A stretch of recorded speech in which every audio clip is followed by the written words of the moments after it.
Mилэшем. Fasхиев ki D.Kamaletdinova sözleri.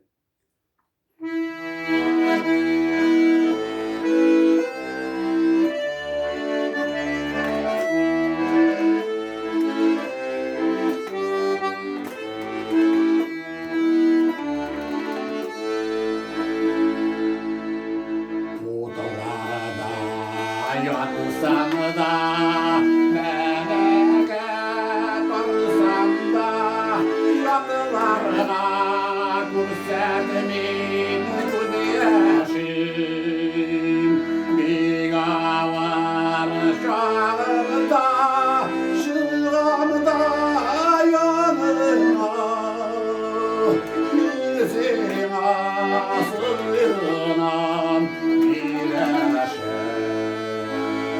bir var şağımda şığımda yanına yüzüne sığınam Mилэшем.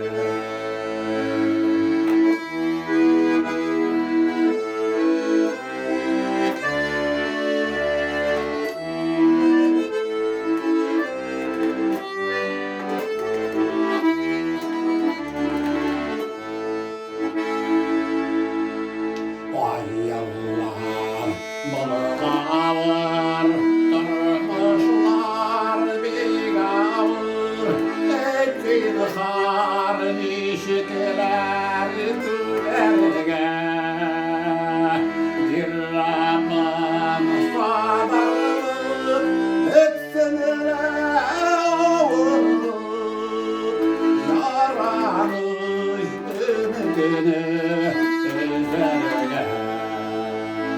bir Rabbim sadarlık etsinler oğurluk yaranış ümidini